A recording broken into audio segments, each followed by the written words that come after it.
already did it.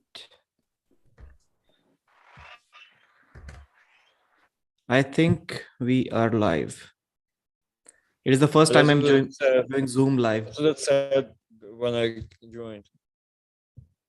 Okay. See, I've got the page pulled up.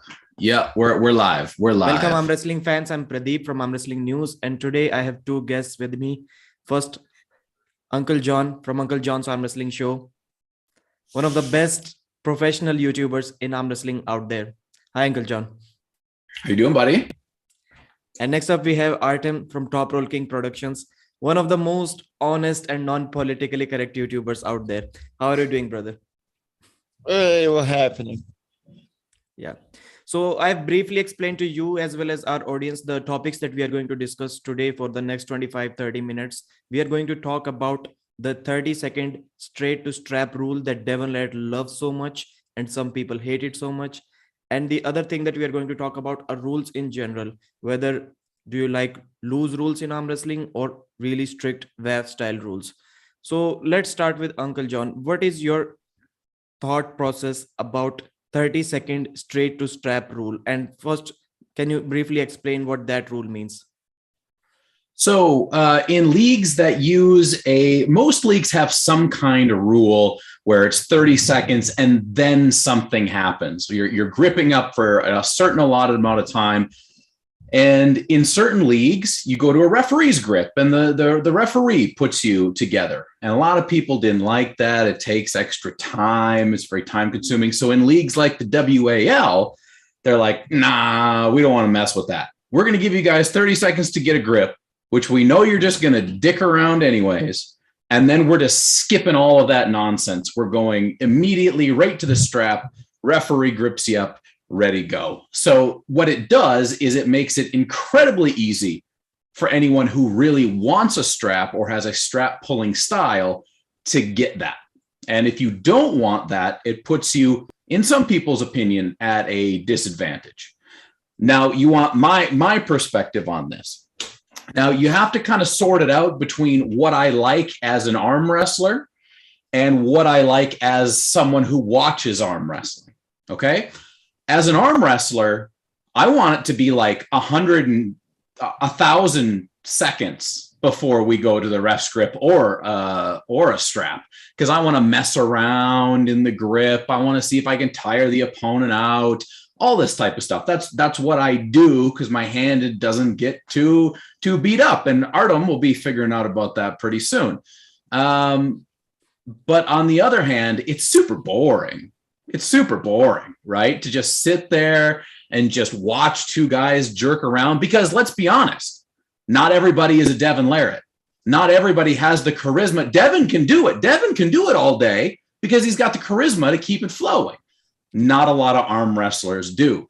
So for me, I prefer actually WAF style because I want more time. And with the WAF style, you can have more time. I can take 28 seconds and then I can false start. And then I get another 28 seconds and then I can slip.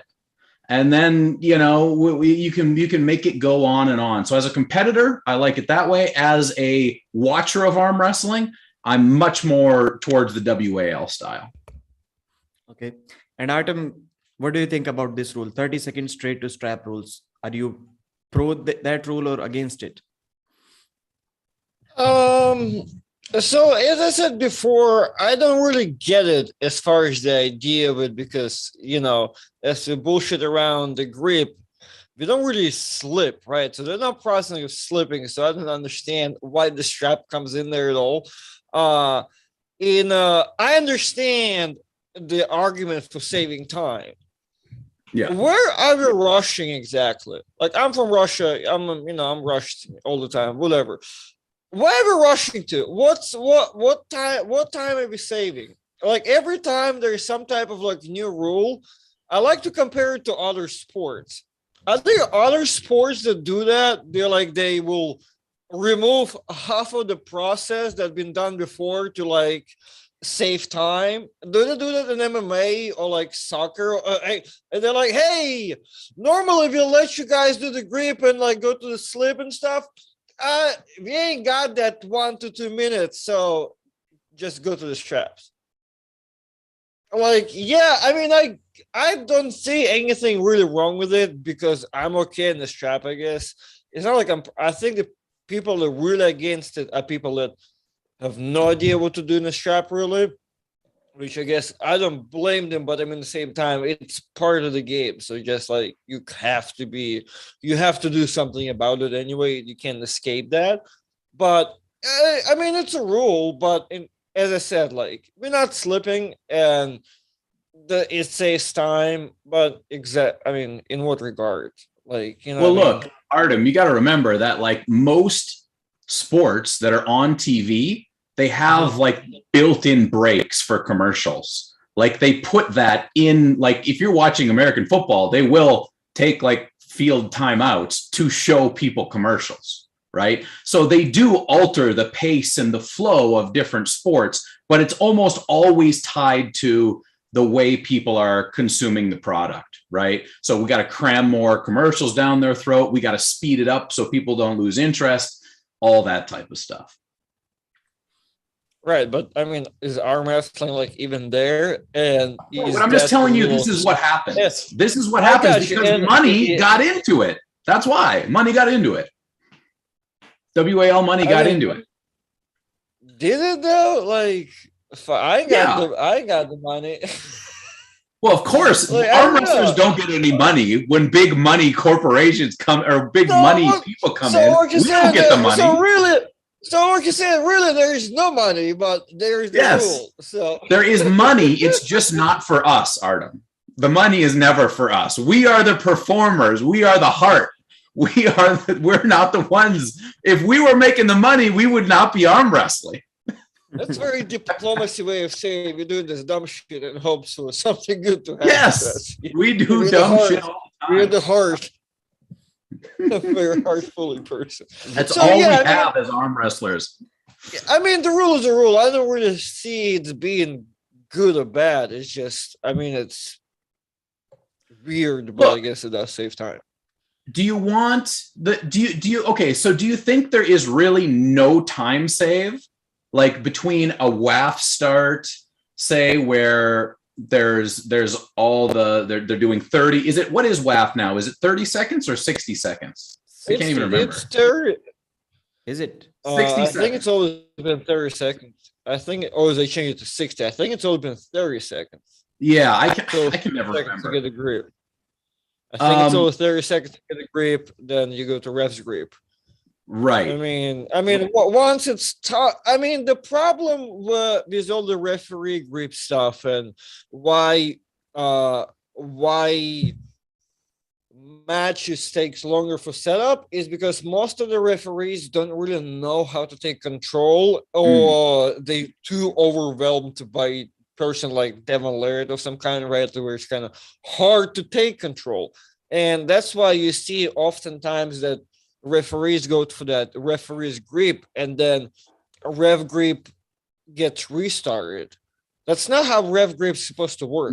Rev grip is there that there's no move. It's supposed to be the fastest thing supposed to happen there. Close your thumbs, close your hands, maybe some adjustments, but you should have a very negative and dickhead attitude towards both opponents, in my opinion, when you're doing the referee's grip. But it'll speed up everything. You'll give the foul, the match is gonna go on. The matches go longer because there's always like close your thumbs, close your hands up. Open your hands. Okay, so this is somebody has to get a foul, and we have to go. Like I have to go home. You know what I'm saying? So this is a very good point. The problems I have with WAL is not really their rules. It's the fact that they don't actually strictly enforce the rules. Your problem is that you have to arm wrestle me in 3 weeks, not WAL. That's not your problem. That's the last thing I'm thinking about. I've been thinking about this all day. I could have been studying Artem. I just been thinking about. We're not on your channel today, so I can just rip. I don't have to wait for you. Like you're gonna get it. No, look. At the end of the day, we also have to make a we include in the discussion the fact that... Not going to make it to the end of the day comes March 12th. Oh, Jesus Christ. There's no end of the day. Guys, we will talk about your match. We will talk about your match. There is time for I'll that. be professional. So All right, move us on. Move us on, pretty. yeah. So 78 people joining live, and please thumbs up, guys, and subscribe to our guests. Links in the description. I've tagged their channels in the description. And I've got a comment from Carlos. He's saying that two of my favorites here, Uncle Jon and Artem, both high as fuck. Not tonight. I'm not wearing my sunglasses. I come straight to Pradeep's show. I don't screw around on Pradeep's show. Artem, I don't know about him. I'm sober. I'm sober as a gober. And not a gober, but I'm sober. we got a super chat, $5 super chat from Jace. And Uncle Jon, it is about you. You can probably already guess what it is all about. Right. Uncle Jon has a weak hand and wrist. I think he has a fund for that, and he's supplying, constantly pouring money into that Uncle Jon weak hand and wrist. Jace, we don't understand. Do you want Uncle Jon's wrist to stay that way, or are you giving him money so that he can improve? No, he's trying to get Artem. Is that my patron? Is that my boy Jace Earl? He's trying to fool you, Artem, because he wants you to take this floppy wrist of mine. Go high. He wants you to go high in the match. As high as you can get on my hand. Top roll me. Yeah, I mean, we'll get to it. We'll get to it. Okay, So, all right. Don't worry about it. We'll get Artem, to we that. have one super chat for you as well from Robert Gould, $5 super chat. Just wanted to shout out Artem's book. Was a good read and very funny. Oh, thank you, Robert. Yeah, Robert bought yesterday, and he was asking me Amazon questions. I was trying to reply to him, but he was like, "Hey man, I know I bother you." I'm like, "No, I'm just not an Amazon guy. We'll figure it out." But yeah, Robert bought book yesterday. So if we get back to the topic, Thanks, Robert. Devon Laird's main argument was that it is to save time. And I'm not quite sure about that. The guys, on the other hand, are saying that strap is basically to tie your hands together from preventing them to slip. And if there is no slip, why there is any strap? So if we compare, I've not done that study. If we compare the, let's say, East versus West super matches or top 8 super matches compared to King of the Table or WL super matches, are WL super matches really starting faster than those two organizations? I'm not sure, to tell you the truth. We'd have to do a little measuring. I actually thought the East versus West was handled very, very well because it was clear that the bones of it was WAF, but it was also clear that somebody said, hey, let's let these guys arm wrestle, right? Because there was clearly things that just weren't being called or whatever it was. And I liked it. I thought it was great. And we have a comment from Clogger28. He's saying, I definitely like to see little setup as possible. Personally, I tend to skip through the matches just to see the action, especially since I don't really understand what's going on in the setup. And that's why it's important to have a character. If you're going to be that style, like Devon, go back to Devon at in his early days, like at Arm Wars when he went against Travis. He was doing the same stuff. He just wasn't as charismatic as he is now. And it was boring, right? They did it over and over and over again. And those guys screwed everything up. Now when Devon does it, you got something to watch at the very least. So Artem, what do you think about this? Is it to save time, the 30-second strap rule, or is it to make matches more entertaining? You guys are experienced arm wrestlers. What would you say, the matches inside of straps and quick and faster, or the match outside of straps and faster? Well, inside the strap is kind of like there's no escape really to make the match faster. So if the match is slow, the match is slow. You cannot do anything about it if you're tied up to another dude. So yeah, I don't know. I guess in that regard, it does make it more entertaining because there is no escape. It's kind of like having a running fall, right? I think one of the reasons for running fall, there's also no escape. The matches will take longer than they are, clearly. And I mean, I guess that's it. Yeah. I mean, I don't think it changes anything. I don't think it's anything super deeper. I don't think it makes that match faster. It does create matches because there is no escape, and we perhaps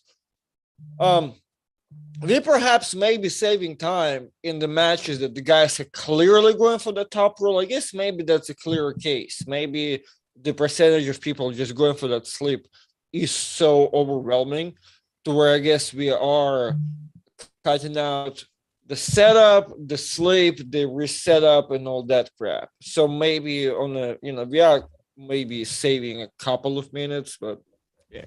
Mm-hmm. Well, the other thing is you're going to get quicker matches with the WAF style of setup, not necessarily because of how much time is allotted, because they'll actually call warnings on you. They'll actually call fouls on you in the setup.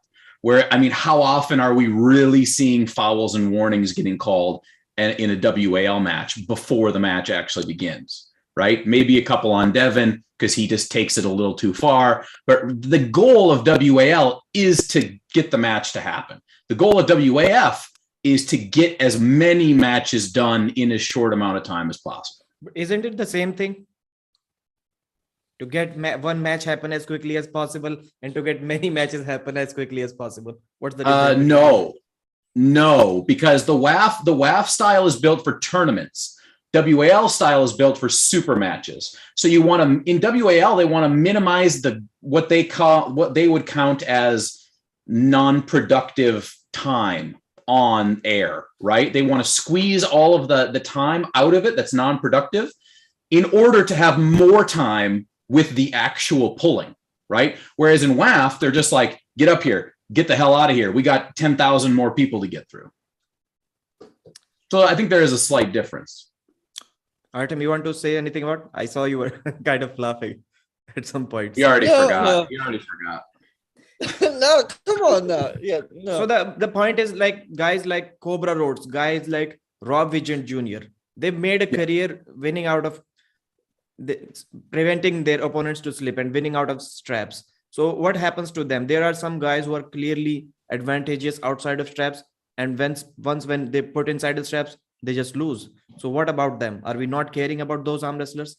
Well, think about it like this. Back in the day, arm wrestling was like primarily hook, right? And then all of a sudden these guys started top rolling.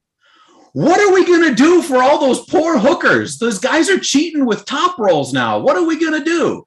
Right? Sport changes. Things change. And whoever is dictating the most popular rule set is who's going to set the pace for that change, whether it's good, bad, or otherwise. But it has long-standing effect. I mean, even go back 10 years, maybe not even 10 years, maybe 6 years.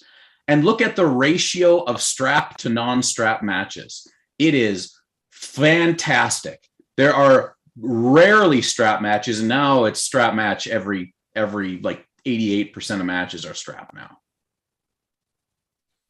So one more argument about this topic is that we are talking about the advantages. There's some advantages that it gives to the athletes. Mm-hmm. So does Devon have some personal interest in this, or is he really trying to save time? Like, if people were saying that if we really want to save time, why don't we start the matches in set grip or referee's grip straight away? It is fair for both athletes, and there is nothing that can save more time than that. Start the match in referee's grip and put them in the straps if they slip apart. You want to go, Artem, or you want me to go first? Well, I think that's WL's rule anyway. I mean, they do start on the ref's grip. It's just you do go to the strap. Yeah. There's no slip, right? Right. So that's kind of almost there. As far knowing Devon and now just kind of rigging the conspiracy theories about Devon for as long as I've been arm wrestling, probably. There's definitely personal interest. Yes, for sure. It's he's not the only one.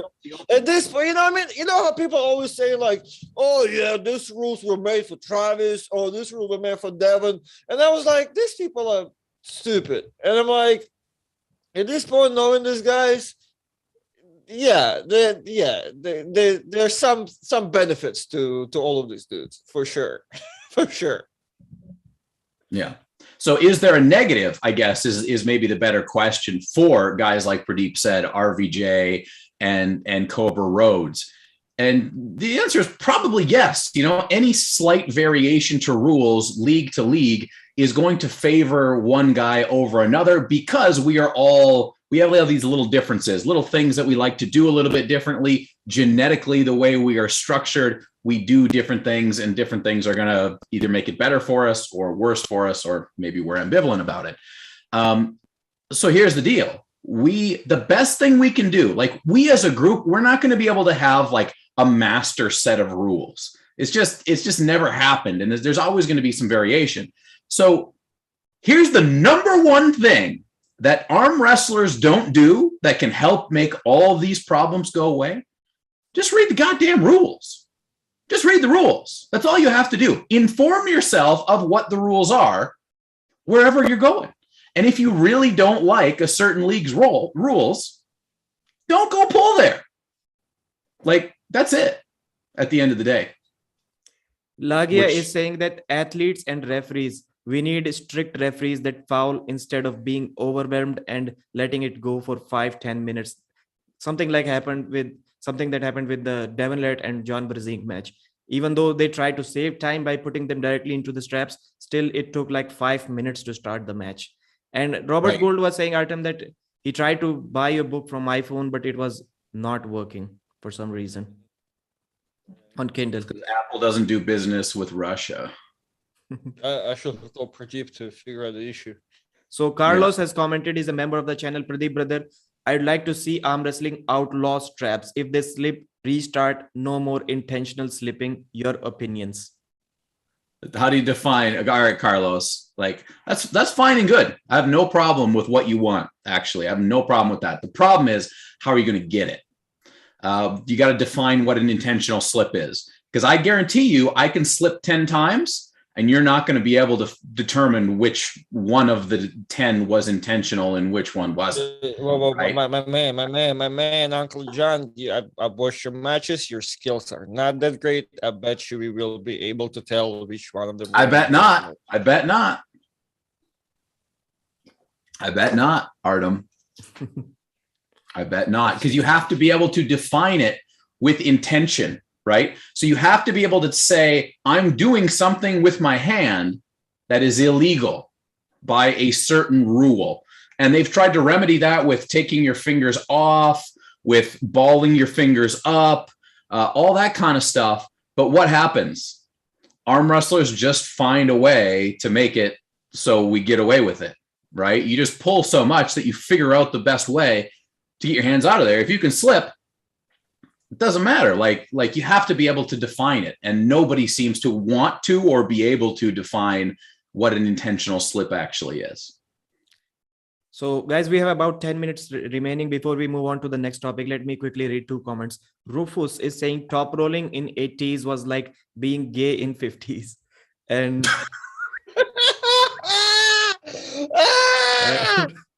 come on, man. And the Ripper is saying that I never listened to Pradeep. Guys, a joke. Thank you, Ripper, for supporting and feeding the algorithm. I want you on my channel.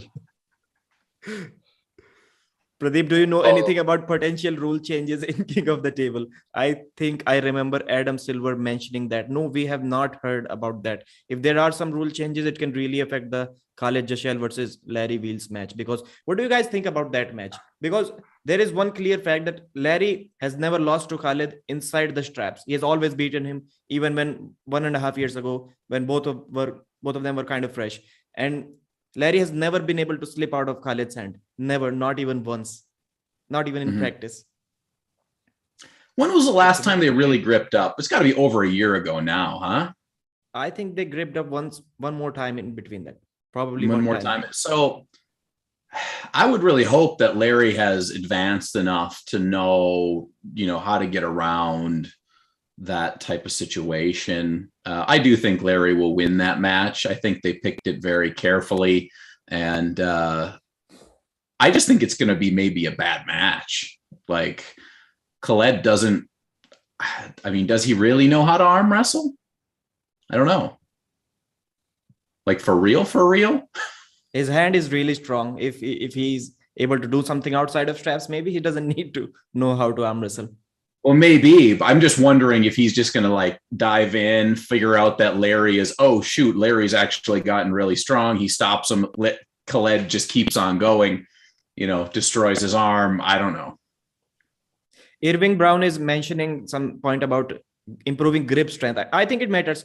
I've heard a lot of arm wrestlers say that crushing strength does not matter. I think it matters only for one reason. If somebody is trying to slip out of your hand and you just have his thumb or a couple of fingers in your hand, then your crushing strength matters a lot. Like we saw in the practice match against Schoolboy against Khaled Jashell. Schoolboy was trying to slip and Khaled was just holding on to his thumb, and his grip is so strong. We know that he kind of injured Schoolboy. He injured his thumb in that only one round. So maybe crushing strength is important in preventing your opponent from letting him slip. Sure. The problem I think that a lot of people have is that they go against someone with a really strong hand and they go into a match with them, and then they're in the match and they're like, oh my God, this guy is strong. Now I need to slip, after they've already buried themselves in a deep, treacherous hole. If you're like, I know this guy has a strong hand, so I'm going to give him the least bit of my hand as I possibly can, and you know which way to carry your momentum on the start, it shouldn't be that big of a problem. It really shouldn't be that big of a problem. Guys, we have 131 people watching online. Thank you very much. Please thumbs up the video and subscribe to our guests. I have tagged their channels in the description. And coming to the next topic, I don't know who phrased that term. If you're not trying, if you're not cheating, you're not trying. So what do you guys think about that? Isn't it a right of competitors to have a fair setup, or why should cheating be allowed? In what other sports do we see cheating during the setup? Artem, what do you want? You can go. All right. Cheating is another thing that you really have to define before you have these conversations, but we'll just kind of go with it. Here's the deal. Every sport, people are cheating. Every single sport. Like if the more money that's in the sport, the more people are trying to cheat. Absolutely. And you have to be careful with the word cheating, because it's like, we're going to go to the boundaries. We're going to go to the edges of the rules, and we're going to skate, and we're going to skate on those rules. That's something like the King's move. The King's move is kind of skating on those rules that have historically been there. So knowing that that's going to happen, guaranteed it will always happen over and over again, forever and ever, yes, you do need to cheat. You do need to push everything as far as you can. And that includes pushing referees, not physically like Evan Bourgoin would often do, but, you really have to push and get everything you want. You don't have to dominate someone and just be like a complete fool about it, but you got to look to get 51%. You have to do that. And the referee's job is to make sure you get 50. Your job is to make sure you get 51. That's how I see that. If I can get 61, even better. If I can get 71, I must be in Florida because nobody knows how to arm wrestle. But again, You don't fit right in, motherfucker. What you talking about? So when is your match, guys? I've seen Right-handed or left-handed? What is the date? Where can we watch it? March 12th, Winter Blast, right hand. And who is going to win that match? You really have to ask. I think all of you will win that match. All right. So let's move to the final topic. Whoa. The match is gonna go two ways. So you're gonna go like, wah, or wah. Wah, wah, wah is more likely. I'll give you that. Wah is that's for me, Artem. I'm so fast. Did you see my video that I posted? How fast I am? You're dead. I still need to make a comeback. My comeback's naturally going to be so much faster. It's not even editing. You're going to make a comeback with who? With someone from Florida? They're going to help you make a comeback? Are you teaming up with someone, or what's the deal? Is there big secret things happening in Florida that I don't know about, Artem? Don't worry about it. Don't worry about it. You better worry about the 12. Yeah. Don't worry about the 12, son. That's all you need to worry about.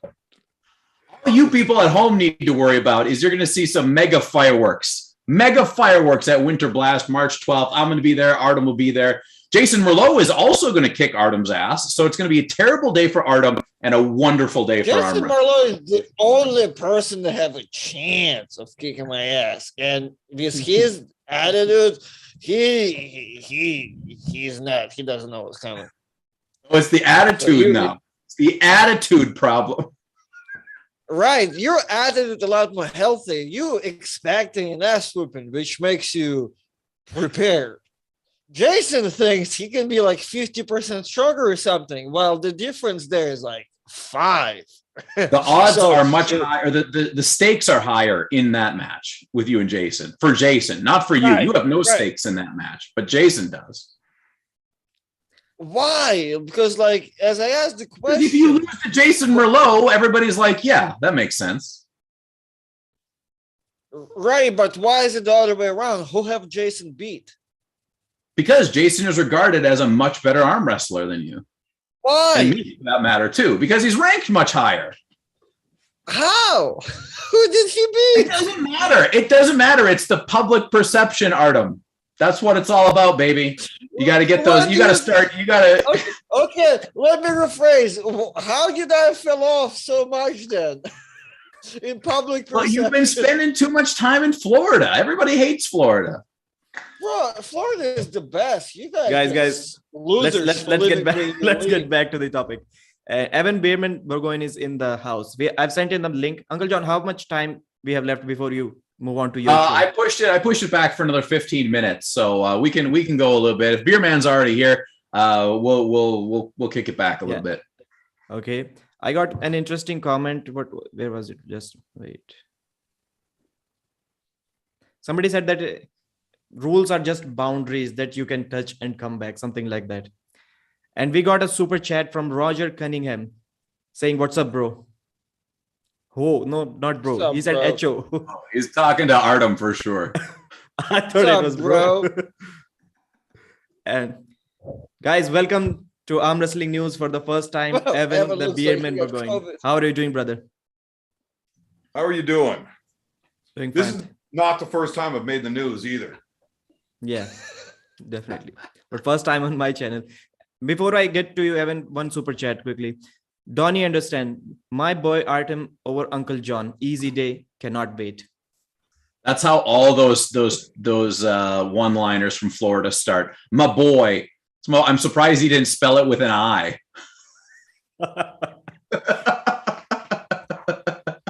Evan, you wanted to talk about cheating. If you're not cheating, you're not trying. Oh, that's just a fact. I just think that people are way too loose with the term cheating. Like, it's something that we just throw around saying that's what we're doing, right? You're trying to exploit the rules to the highest degree possible. If that ref says you're allowed to do it, you're allowed to do it. So, learn the rules, play within. If the ref lets you do it, who am I to tell you that you're not allowed to do it? All right. But yeah, if you're not cheating, you're not trying. Again, it's just a loose version of saying it. It's Uncle John. I'm pretty sure he was quoting me like during his whole explanation. So when I said I can answer this, that was before Uncle John quoted me. Yeah, sure. Well, I'm sure we probably have very similar perspectives on the whole thing. Well, we definitely agree with that 51% thing. Yeah. Yeah, probably. I don't know. I'm so high when we talk most of the time. It goes in there, but I don't remember where it came from. It just bounces around there and comes out freely. It's like, I just came up with that, man. Yeah. I'm really smart. Well, I would say, I don't know for a fact you stole that from me. I just know that I use that to explain it a lot, but Sure. I'm always so fucking drunk. I can't remember who have said it to. So guys, JNES01 is saying Evan spent the paint money on his beer. Evan, you had the most coolest background in arm wrestling. What happened to that? What do you mean? This is awesome. The previous one was better. What, with the banner? Yes. Oh, that's at the dojo. We had some internet difficulties. The team got asked the question, do we want to buy beer or pay the internet bill for the dojo? And we got more beer. Wait, you have a team for what? To arm wrestle. Arm wrestle and drink. I can't drink alone. So how does your arm wrestling team have a Wi-Fi problem? Because we didn't pay for it. That's why the problem is. You're not listening. Keep up. God, this is like the worst Things news are ever. Do some research before you start questioning people. Man, you guys are going live for 2.5 hours. Anything below 2 hours is within my reach. I can watch that. But 3-hour live streams, I'm not going to watch that. We live stream so much, Pradeep can't even watch it all. Oh my God. I'll be honest with you guys. I have never skipped anyone's live stream except you two guys, Uncle Jon and Beerman, because you go live for 2.5 hours. And I think that I'd better not start watching it because I'm not going to finish it anyways. Well, I'll tell you what. If you watch like the first hour of it, anything that's going to make sense is probably there. If it's one of the Beers with Bad Company, anything after an hour is probably just shenanigans. Now, there's some good stuff in there, but it's not going to be really newsworthy unless you want your news headline to say drunk redneck says something dumb. Guys, let's move on to the final topic today. And I was doing a live stream and Neil Pickup was in the chat and we were kind of having a back and forth on this rule. The term is micro fouls. I simply do not understand why do we even have that term micro foul. Like talking about rules, my belief, my opinion is that when we are talking about rules, it should be written. You should be able to write something that you want to be included in the rules. Can you write micro foul in your rule book? Is it possible? Like how would you define a micro foul? Well, I think, you know, you got small, it's micro. That this is what it is, right? Microfoul is basically the pejorative term. So pejorative term means the negatively infused term that arm wrestlers came up for who make a lot of small elbow fouls, right? So if they go boop and they just have a little tiny one, they're pulling under WAF, they're going to get nailed for it. And then they go, what? That wasn't an elbow foul. That was like a micro foul. You guys are so strict that you can't, you know, whatever. And that's, so then we put a negative connotation on microfoul. Everybody else says it. And then it's like this thing that supposedly exists, but it really, actually, either Jon, follow or we you were talking don't. about that. The explanation you just gave reminded me of something that I read on Eric Roussen's The Arm Wrestling Archives. It was the 1972 Petaluma where micro foul came up because they needed a micrometer to actually gauge those fouls. Shut up. That's not true. Oh, That's not even close to being true. No, seriously, how do we define that? So like somebody saying, like even promoters, like even Angry Jersey now, Neil Pickup, almost everyone is saying that we are going to not stop the matches on small micro fouls. But what if the other athlete complains? Like, what is a small micro foul? Is it 1 millimeter, 3 millimeter? And what if the other guy says, no, it was not 3, it was only 2 millimeters? Well, that's why loose rules and microfouls don't work. That's why, because like it all sounds cool and shit. Yeah, man, we're not gonna call this and that until one person starts bitching, and then like you're gonna go and measure. Like Evan was bushing about, like you're gonna go and measure that shit, right? Because it's like, you know, I mean, how are you gonna define? It sounds cool until there's a problem. And then when the problem starts, and then like, oh, well, then we're coming back to the strict fouls. And it's coming back to the other sports too. Like what other sports change the rules to be more loose so it brings more, you know, viewership or some shit, right? Like it's kind of funny. So that's why loose rules and microfouls don't work. That's why we're always coming back to strict rules. It all goes down to viewership. Viewership, you're saying. So yeah, you don't get as many views if the matches are always getting stopped on these little tiny things that refs aren't even, like, nobody can see it. You know how many overturned calls there are at WAF over elbow fouls that a ref calls that on video review they're not even there, right? The refs are making up fouls that are so, because reffing is so strict, they have to call everything. So if they think they see it, they call it, and it's not even there, which is far worse than letting little hops and pops. If it doesn't affect the match, it shouldn't be called. And I think that's really what a micro foul is. It's a foul that's, its effect on the match is so minuscule, they just term it a micro foul. It doesn't change anything.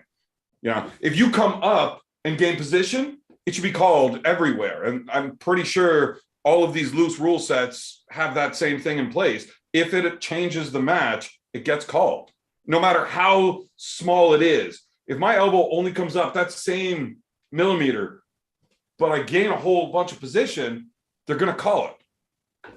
So Evan, I have one question for you. Like, if you are having a best of 5 super match against a schoolboy, let's say for $15,000, and you guys are 2-2, anyone can win this match, and you and your team who couldn't pay for Wi-Fi see that his elbow popped a little bit, and would you ignore that foul just because it is a micro foul, or would you decide to take that money on fouls and pay the Wi-Fi bills? Well, I'm not going to go pay the team's bills just because with my money. That's crazy. Those guys have drinking problems, especially Allen. But man, no, I don't want to win anything on fouls, but you have to go and throw $15,000 on there. This is what Artem Can was I mentioning.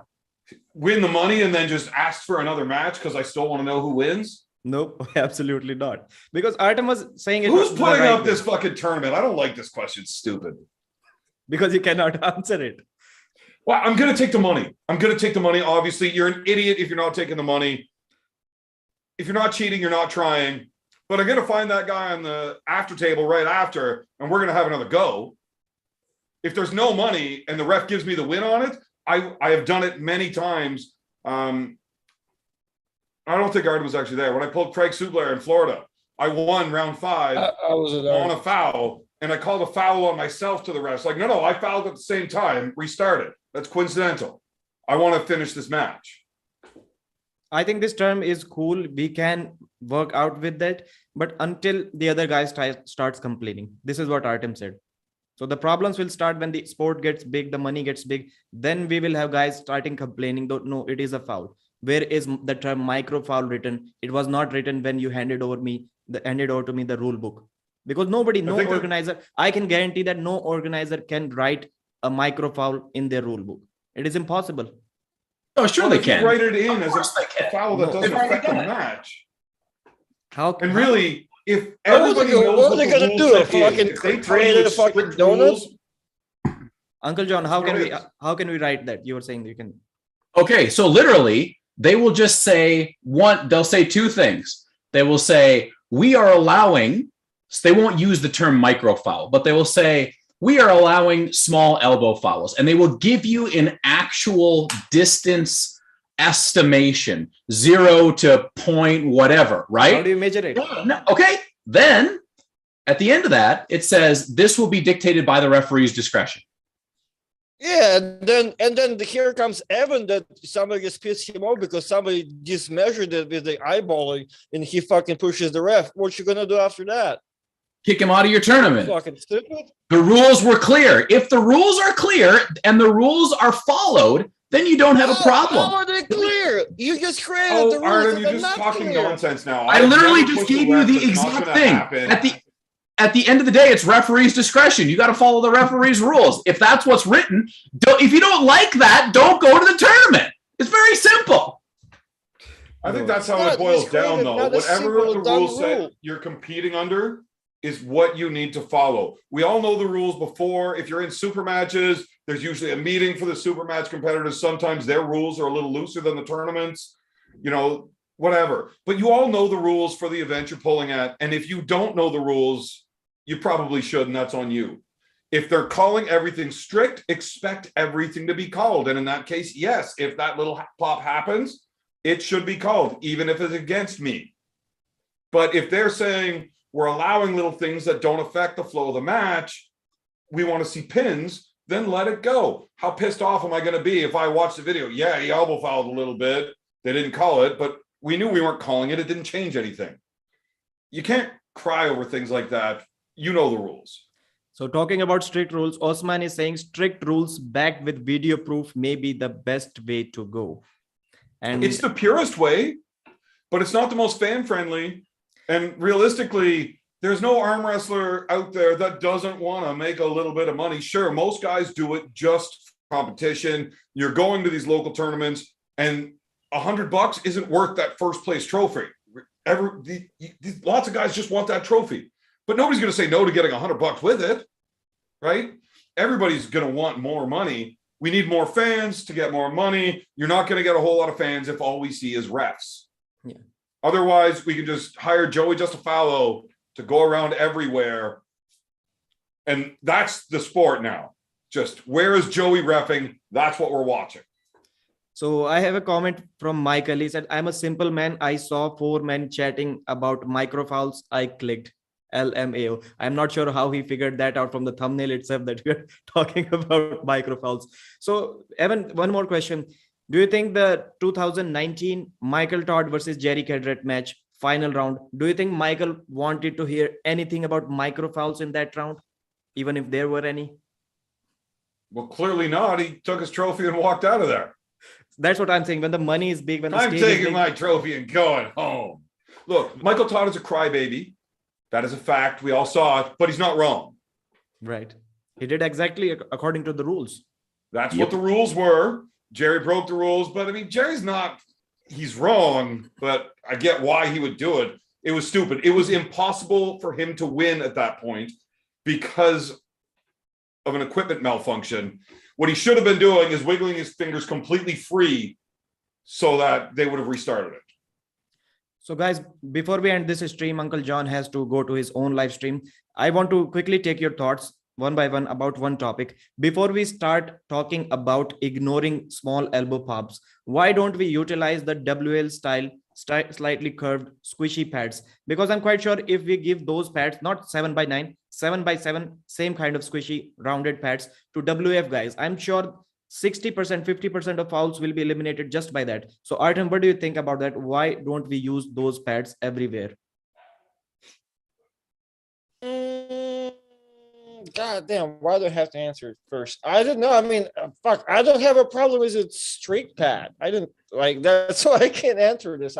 I'm perfectly fine on a normal hard ass Mazurenko pad. I mean, will the soft one fix it? I think it will. I mean, I agree with you for sure. I mean, it's a very simple question, I think.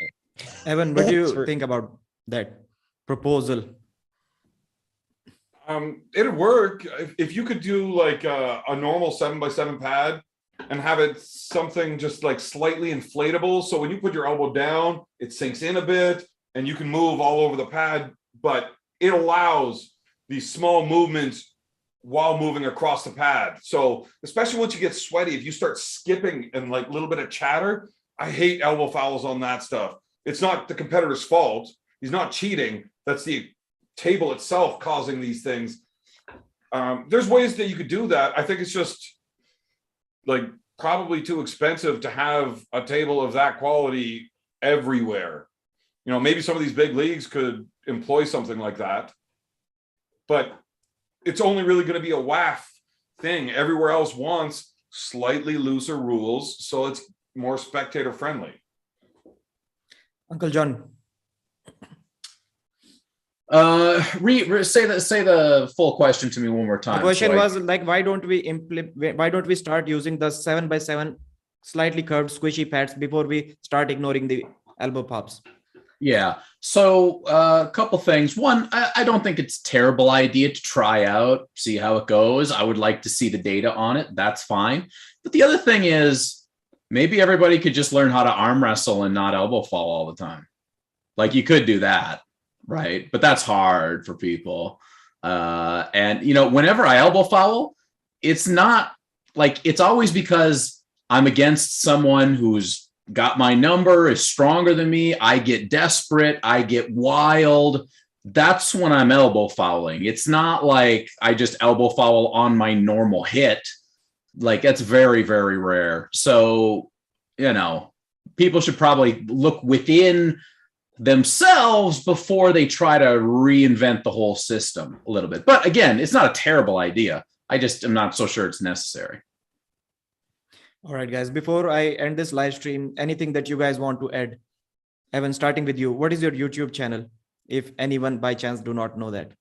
Levon Gasparini has linked it into this live chat. So if you're watching, go ahead and click on that. And if you're a fan of strict news, don't bother. But nonsense, we got lots of that. High levels. Yeah, we need all of that. Well, all right, guys. I might be an idiot, but I'm honest. Thank you for joining this awesome discussion. We hope that we can continue on different topics. All right, man. Thanks, everyone. And subscribe to our guests, please.